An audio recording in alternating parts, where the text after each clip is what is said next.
Are you changing your view now in a more positive way, given the signs of certain stabilization you have seen first? And then, do you consider the fiscal compact signed by the European state a sort of a quantum leap, a durable quantum leap?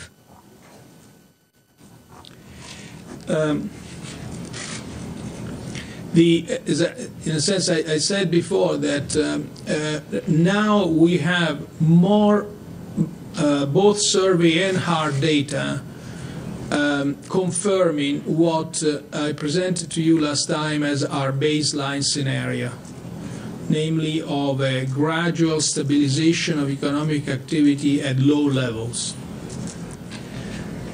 So it's that's what I can say about the real economy, and as we all know, the uncertainty at this present time, as I said before, is actually high.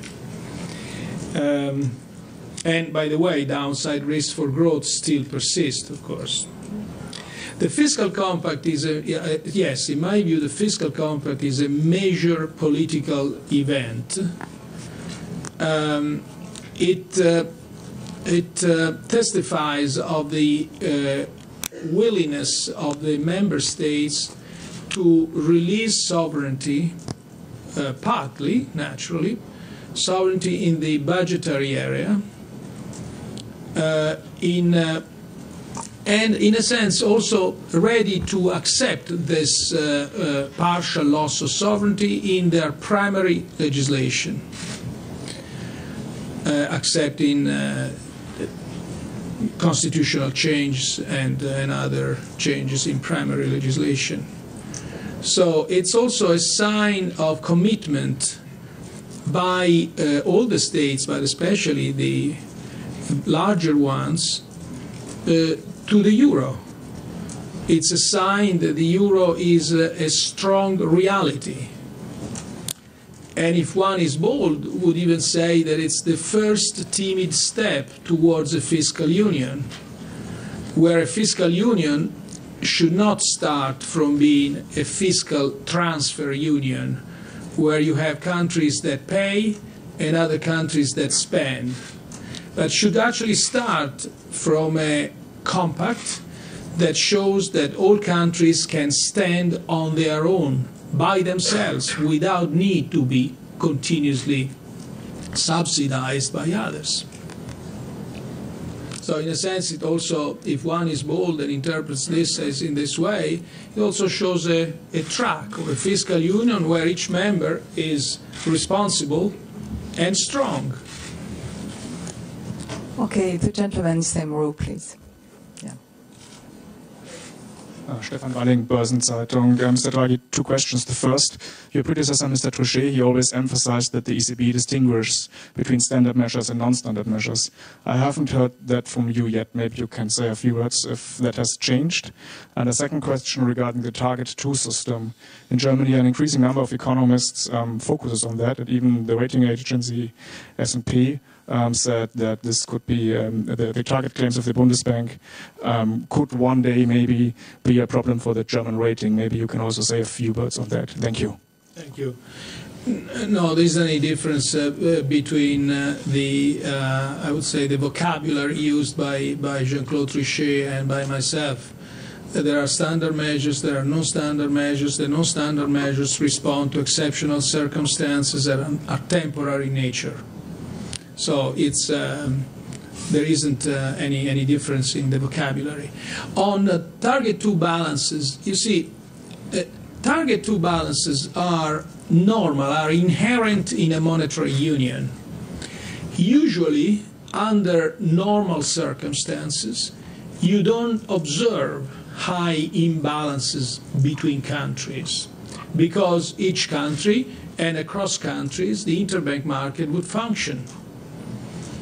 But when funding conditions become stressed in some parts of the euro area, then you show that the countries that are not stressed accumulate claims towards the countries that are under stress conditions. But it doesn't imply any more risk. for the creditor, so-called creditor countries. It's a normal functioning of a monetary area with a central platform, which is the ECB. Okay, the third row, please. Yes. Thank you. Roman Kessler with German Newswires DAPD.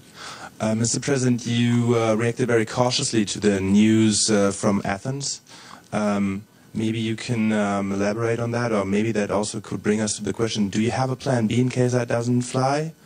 And then you also touched the question of the volume you are holding in Greek debt. Can you explain to us on what grounds you cannot elaborate on the volume the ECB is holding? Thank you.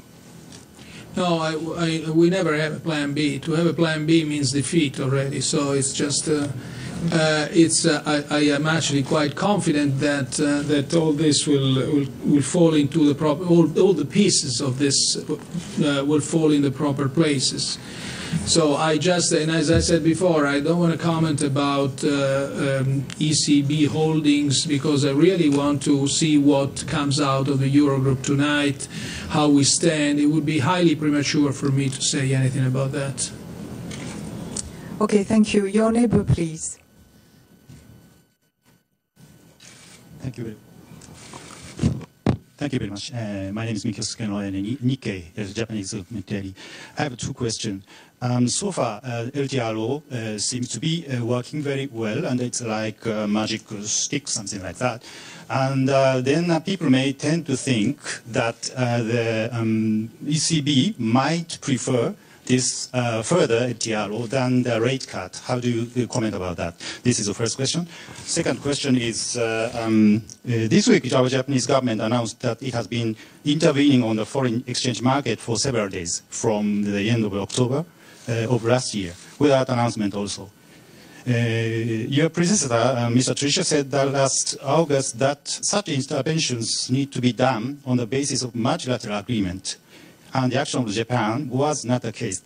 The U.S. Treasury has also made such a kind of critique. How do you think about that? Thank you very much.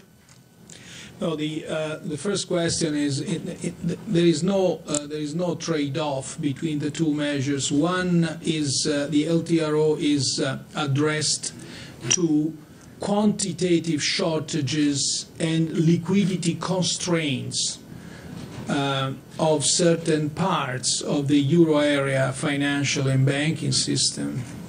The interest rate changes address pricing conditions, assuming that the euro area banking and financial conditions work well, are in normal circumstances. Then you change the price of assets, you change the price of short-term rates, and so on.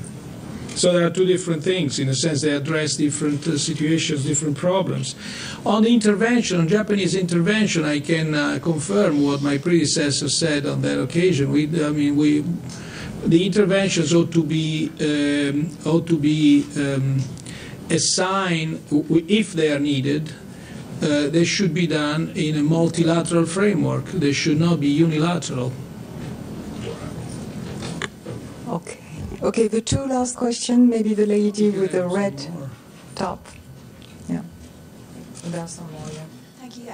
Laura Noonan from the Irish Independent. Just two questions for you. First of all, in the event that the ECB does make some kind of arrangement for Greece, would you see that as being something done exclusively for Greece, or could it also be extended to other programme countries like Ireland?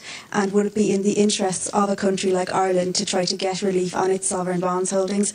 And then separately, you recently had a meeting with the Irish Finance Minister, Michael Noonan, about addressing the cost of the Anglo-Irish Bank bonds. Can you tell us if you are optimistic that there will be a successful resolution to that, and if Ireland has the ECB's support on that issue? Thank you. Thank you. Now, we had a meeting with Mr. Noonan, and we surveyed the progress that the government is actually making. And I would say, in spite of the enormous challenges, the Irish government ought to be praised for the constant progress that it's making in its reforms. On the other thing, we said that Greece is unique, but Greece is unique for everything. and I mean, so we don't want to repeat any experience. And by the way, I haven't said yet what the ECB is going to do about Greece. So it's just it's a very difficult question to answer to. Okay, on the same row, please, could you give the floor to the two gentlemen? Yeah, thank you. Stefan Ruka with Frankfurter Allgemeine Zeitung. Which national central banks are going to have programs for having credit claims as collateral? And a second question for clarification. You gave two figures, 600 and 200. I would like to understand if that assumption for all banks in the euro system, or is it for all banks in the program countries? No. It's for all banks. For all banks in the euro system. These are the first figures we have received. Yes. That is not a lot. It's not much, exactly. Okay. It's not much. So it's not. That's the first figures I've seen a minute ago, half hour before the press conference. So it's, and I'm not in a position now to say which countries these figures could be related to. So it's for the whole eurozone. Yeah, it's for the whole eurozone anyway. So we're not talking about large, gigantic programs in any event. Okay, thank you. Your neighbor? Sorry. Please go ahead. Your neighbor. Mark Schilz from Die Zeit. You just said that